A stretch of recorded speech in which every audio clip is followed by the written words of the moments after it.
Perceive, process, perform. Do you need inspiration for your practice, or do you simply need to practice inspiration? With this series, we aim to do both. Give us 15 minutes and we'll give you practice inspiration.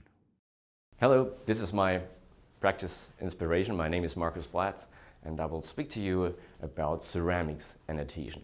Currently, I'm the chairman of the Department of Preventive and Restorative Sciences at the University of Pennsylvania School of Dental Medicine. There, besides teaching undergraduates and postgraduate students, we're also conducting a good amount of research. And we built a CAD/CAM ceramic center where we, together with the industry, many manufacturers looking at workflows, how do different workflows affect the ceramic properties, how do they make things more efficient or not, and we have conducted a number of studies together with different manufacturers. One of our main topics though is of course the materials, and we look at material properties, and the great thing about CAD/CAM technologies is that we have all this breadth of materials available. Metal alloys, we can use metal alloys, CAD/CAM fabricated quite nicely. We do a good amount of gold inlays and onlays. Not a problem, because sometimes that's what we need. There's not one material that can do everything. We have composites, we have acrylics, polymers we can use, and of course we have ceramics, which are very popular today.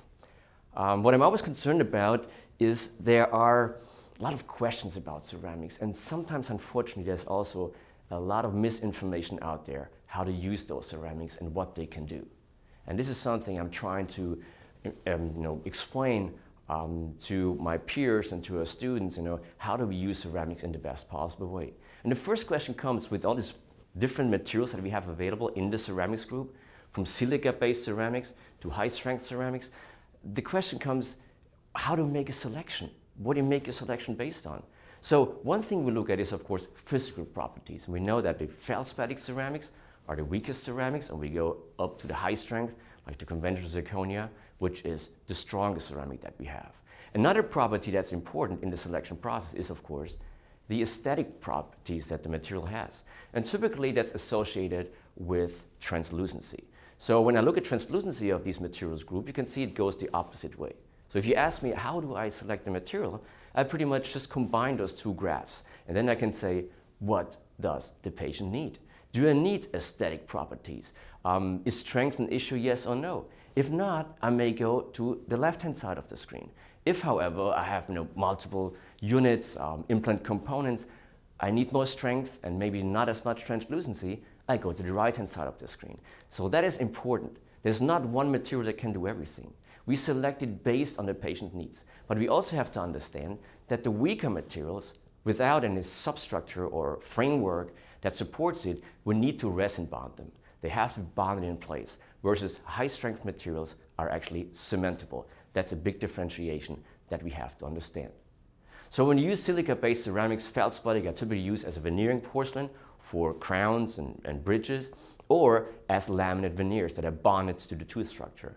We have two bonding interfaces, one to the tooth, of course, and one to the materials. And we have focused for quite some time on the material side as well, and looking what is the best option that we have available there. For silica-based ceramics, you know quite well that the best way to pre-treat them and have long-lasting bonding interfaces is to use hydrofluoric acid, an exciting coupling agent, and then of course a composite in between. For the thin veneers, we can use a light cure or dual cure composite. Typically light cure composite we use in the anterior because they are more color stable. But with that, we can have long-lasting restoration, but we also need to understand that in addition to the material properties, your clinical handling plays an important role in the longevity of those restorations. So it's not just the material properties, it's how you put it in place. It's why understanding those prerequisites for bonding them in place appropriately is absolutely necessary for long-term success that we see here. Here's another challenge. So I need to make a decision. What I'm faced with in this situation here is that we're trying to mimic the natural tooth as closely as possible. And that is a really challenge when you have a single tooth and you do not do anything else to the existing dentition, trying to mimic that. But we have another challenge here. We want to block out that goalpost. We want to use conventional cementation and again, mimic that natural tooth as closely as possible. So in a situation like this, it's probably not a bad idea to use porcelain fused to zirconia, where you then layer the ceramic and you can intrinsically modify the aesthetic parameters of the existing dentition and then mimic it as closely as possible. So in this situation, we decided to use a zirconia coping and then hand veneer it, layer it with an appropriate veneering porcelain to then gain the ultimate outcomes that we're trying to achieve here, mimic the natural tooth with that. Of course, we could have used another variety of materials, but in that specific situation, this is how I make the decision why I'm using a porcelain veneered to zirconia restoration. Of course, nowadays we're moving into monolithic materials, which again are sometimes more difficult to customize, and we lose a lot of lithium disilicate materials. And nowadays, of course, we're moving quite strongly into the world of full contour zirconia restorations. And here we're talking about whole other principles, because here we do not layer any veneering porcelain on top of that. We have to stain it or modify it, by infiltrating certain colorants into the material. But, using the CAD/CAM workflow, we can do a lot of steps already on the computer screen. So before we even go to the patient and try in the restoration, we can already look at the aesthetic parameters that specific patient has. We're using a lot of face scans these days just to mimic and see on the computer screen what we can do before we even try it in the patient. And you can see these two crowns were pretty much completely designed and fabricated on the computer screen, and then, of course, milled and appropriately stained and infiltrated with colorants to give those crowns a somewhat natural look. That's, of course, the goal here. But it's a whole different process than layering a veneering porcelain on top of a restoration. Question comes up here, so how do I put these in place? Well, if it's a full coverage crown that has sufficient retention, we do not have to bond these. We can use a conventional cement, like a resin modified glass ionomer, or we can also use a self-adhesive resin. I like the self-adhesive resins. They're easy to use. You do not have to do many pre-treatment steps. But you really have to look at the manufacturer's recommendations, because some tell you that you want to use an air particle abrasion or sandblasting step before you apply then the resin cement into the crown.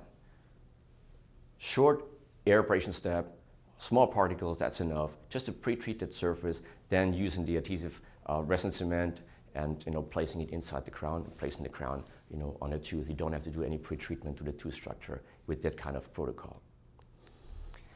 But with that, and why I like these materials, those self-adhesive resin cements so much, some of them give you the ability to tack them. So use 2 seconds, 2-3 seconds, just a little cure, and then the material is still in a doughy stage. You can easily remove it in big chunks. You don't have to use a chisel, to get rid of any excess material. And this is why I really like these materials for full coverage restoration that do not require bonding. We do not have to do anything else than these cementation steps pretty much. And then having them in place, making sure, of course, we remove all excess cements to avoid any kind of problems with the soft tissue is, of course, part of our treatment to make sure that in the end of the day, we have good-looking and long-lasting restorations with that. But again, conventional cementation is certainly the option here. Whole different situation, though, that we have here. This young patient came to us and wanted to go to college, of course, but not having something removable that she has to take in and out. And we said, hey, we can place some implants later, and then, but some veneers because the teeth are somewhat malformed. Probably the orthodontist, was not so careful with removing the brackets, I don't know.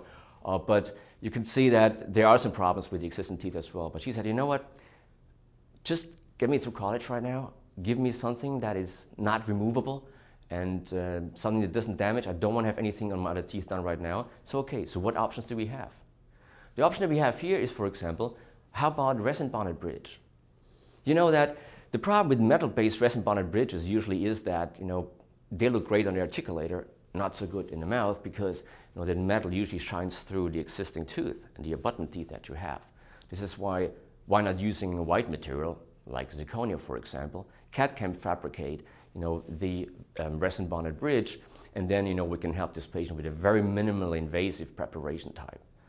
What you can see here, though, what we recommend to do is, unlike the conventional, two retainer or two wing design for a ceramic which is the brittle material, we recommend to use only one retainer. I said, where does that come from? Well, we have a lot of information available, actually, this from the research that we've done over the years.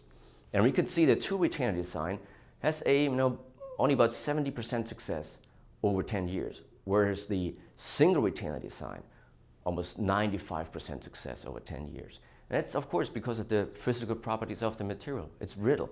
And if you have two mobile elements, one may give, and that's usually one of the retainers. So just use one retainer. We've seen a lot of good research on it that supports that. But of course, the key is, how do you bond this in place?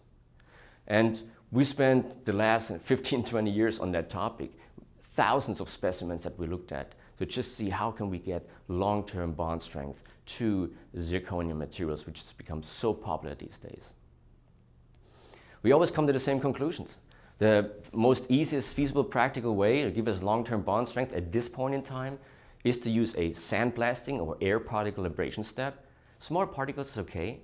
You don't need high pressure. You don't have to do it for a long time, just a few seconds, that's enough. Just to pre-treat that surface ever so slightly. Then you apply a primer, but that primer has to have the ability to chemically bond to metal oxides, and that's typically done with a certain monomer. That's part of it. So this primer has to have certain monomers that can chemically bond to the zirconium oxide. That's key for that.